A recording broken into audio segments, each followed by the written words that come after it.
अस्सलाम वालेकुम दोस्तों आप कैसे हैं। उम्मीद है आप सब ठीक ठाक होंगे और मेरी दुआ है कि अल्लाह ताला आप सबको अपने ज़ुबान में रखे। दोस्तों आज छोटे छोटे 3 टॉपिक हैं, बड़ी ही मालूमाती और बड़ी ही अच्छी जो है ना इसमें कहानी है और बातें हैं, और उम्मीद है आप इसको पूरा सुनेंगे और आपको मज़ा आएगा और आप इंजॉय करेंगे। तो दोस्तों बात ये है कि ये जो मैंने लिखा है ना इसमें सीधी चाल, तो ये बड़ी प्यारी एक बात है, इस पर थोड़ा सा आपको बताना है। कुरान हकीम में हज़रत शुएब अलैहिस्सलाम की बेटी सफूरा के चलने का इन अल्फाज में ज़िक्र आया है। वो चल रही थी और उसकी चाल के अंदर हया थी। ठीक हो गया दोस्तों। गोया इंसान की चाल से भी पता चल जाता है कि उसके अंदर हया है या किस अंदाज से चल रहा है। इंसान को ये नहीं सोचना चाहिए कि जैसा मैं हूँ दूसरा इंसान भी मेरे जैसा है। ये बात गलत है। हर इंसान दूसरे से मुख्तलिफ है और हर इंसान का म्यार दूसरे से मुख्तलिफ होता है। दोस्ती हमेशा नेक और अच्छे लोगों से करनी चाहिए। चलते हुए दाएं देखें ना बाएं कि शैतान के हमले का खतरा है, क्योंकि उसने आगे पीछे और दाएं बाएं से आने का कहा है। वो ऊपर नीचे से नहीं आ सकता, यानी गुमराह नहीं कर सकता। चलते हुए हमेशा सीधा चलें, नज़रें झुकाकर चलें, क्योंकि शैतान नीचे की तरफ से नहीं आ सकता। सीधा चलना शेर की खसलत है, ख्वाह पानी कितना ही तेज़ हो, जबकि दाएं बाएं झांकना कुत्ते का काम है। इसलिए हुक्म है कि नमाज पढ़ते हुए निगाह हमेशा सजदा गाह पर रखें ताकि शैतान हमला ना करे। हमेशा बावकार चाल चलें, इधर उधर झांकते हुए ना चलें। तो दूसरा पाकीज़ा खाना के बारे में लिखा हुआ है, पाकीज़ा खाना। तो ये दोस्तों बड़ी मज़े की बात है, ये ज़रा आपको सुनाता हूँ। ये ज़रूरी है कि इंसान जो खाना खाए वो हलाल कमाई का हो, लेकिन ये भी बहुत ज़रूरी है कि वो खाना पाकीज़ा हो। हज़रत मुजद्दिद अल-अफ़सानी रहमतुल्लाह अलैह नमाज फ़जर पढ़ाया करते थे, तो उनका छोटा बेटा नमाजियों के जूतों को अलग अलग कर के रख दिया करता। नमाजियों ने आप रहमतुल्लाह से शिकायत की। आप रहमतुल्लाह ने अपने बेटे को बुलवाया और पूछा, ये क्या करते हो? दोस्तों ज़रा गौर से सुनना। वो बोला, मैं तो जन्नतियों और जहन्नमियों के जूतों को अलग अलग करके रखता हूँ। आप रहमतुल्लाह ने सोचा कि इस तरह तो बड़ी गड़बड़ हो जाएगी, लोग सहम जाएंगे। आप रहमतुल्लाह ने एक हिंदू की दुकान से मिठाई मंगाई और बच्चे को खिला दी और फिर कहा, अब जूते अलग अलग करो। वो बोला, अब मुझे पता नहीं चलता। मकसद कि अब मुझे पता नहीं चल रहा। जब मिठाई खा ली तो कहता मुझे अब पता नहीं चल रहा।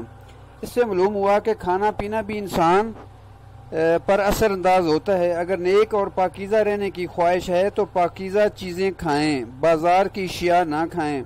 नापाक खाने का असर बहुत बुरा होता है। नेक लोग ज़रा सा भी नापाक खाना खा लें तो उनके लिए रुकावट साबित होता है।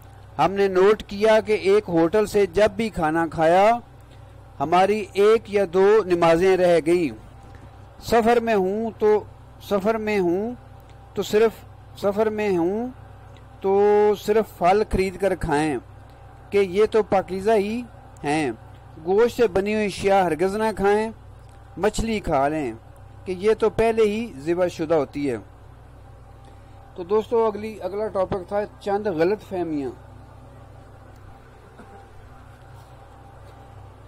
फहमियाँ ये हैं। हमारे यहाँ ये गलत फहमी पाई जाती है कि दरवाजे पर दस्तखत देकर अंदर जाने का हुक्म, यानी इजाज़त तलब करने का हुक्म सिर्फ मर्दों के लिए है। ऐसा नहीं है, बल्कि औरतों पर भी पाबंदी आयद होती है कि वो जब किसी के घर जाएं तो दस्तखत देकर और इजाज़त तलब करके किसी के घर के अंदर दाखिल हों। औरत का भी औरत से पर्दा है, लेकिन अमूमन इस बात पर गौर नहीं किया जाता। हमारे यहाँ ये गलतफहमी भी पाई जाती है कि वो लड़का लड़की जिसका आपस में निकाह होना है ان کو ایک دوسرے کو دیکھنے نہیں دیا جاتا، خواہ وہ لڑکی کتنے ہی غیر مردوں کو دیکھتی رہے، کوئی مائنڈ نہیں کرتا۔ اس طرح چاہے وہ لڑکا کتنی ہی غیر لڑکیوں کو دیکھتا رہے، کوئی برا نہیں سمجھتا۔ یہ عجیب فلسفہ ہے لوگوں کا۔ اسلام میں تو لڑکا لڑکی نکاح سے پہلے ایک دوسرے کو دیکھ سکتے ہیں، بشرطے کہ کوئی قباحت نہ ہو۔ سیاہ رنگ کے ملبوسات پہننے سے عموماً منع کیا جاتا ہے، حالانکہ ایسا کرنا درست نہیں ہے۔ سیاہ رنگ پہننے میں کوئی قباحت نہیں ہے۔ غزوہ بدر میں جھنڈا سیدہ عائشہ رضی اللہ تعالیٰ عنہ کی سیاہ اوڑھنی مبارک کا بنایا گیا تھا۔ حضور صلی اللہ علیہ وسلم جنگ میں اور سفر میں سیاہ رنگ کا لباس پہننا پسند فرماتے تھے، اور امامہ شریف بھی سیاہ رنگ کا ہی پہنتے تھے۔ عورت کی عدت سے مراد یہ لی جاتی ہے کہ وہ گھر سے باہر نہ نکلے، حالانکہ ایسا ضروری نہیں ہے۔ عورت مجبوری کے تحت باہر آ جا سکتی ہے، مثلا اگر اسے نوکری کرنا ہو تو اسے شریعت اجازت دیتی ہے، لیکن ایسا ہے کہ وہ عدت کے دوران کسی سے نکاح نہ کرے اور نہ ہی نکاح کا پیغام بھیجے۔ عورت کو اللہ تعالیٰ کے احکامات کے تابع فرمانی میں حوصلہ مند اور ایکٹیو ہونا چاہیے۔ مثلا اگر گھر میں کوئی مرد نہیں ہے تو عورت خود بھی قربانی کر سکتی ہے، قربانی کا جانور اپنے ہاتھوں سے ذبح کر سکتی ہے۔ سورج گرہن اور چاند گرہن لگنے سے لوگ اکثر پریشان ہو جاتے ہیں اور اسے نوست کی علامت سمجھتے ہیں، حالانکہ یہ نوست کے نشان نہیں ہیں۔ آپ صلی اللہ علیہ وسلم کا فرمان مبارک ہے کہ یہ اللہ تعالیٰ کی نشانیوں میں سے ایک نشانی ہے۔ اللہ پاک چاہیں تو تم سے یہ روشنی بھی واپس لے لیں۔ ایسے موقع پر تم اللہ تعالیٰ کا ذکر کیا کرو تاکہ تم قہر سے بچ سکو۔ محفل شبینہ میں قرآن پاک پڑھنے اور سننے والوں پر 14 سجدے کرنا واجب ہیں، لیکن کوئی اس پر غور نہیں کرتا۔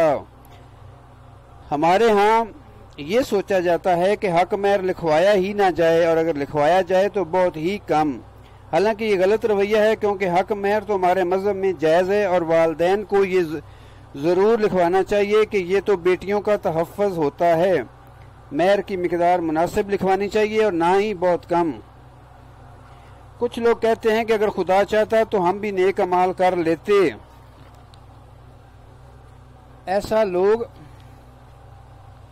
ایسے لوگ بڑے بدبخت ہیں جو اپنی برائیوں کو بھی اللہ تعالیٰ کی مرضی قرار دیتے ہیں۔ مشیت اور رضا میں فرق ہوتا ہے۔ اللہ تعالیٰ کی رضا ہمارے نیک ہونے میں ہے، ہمارے برا ہونے میں نہیں ہے۔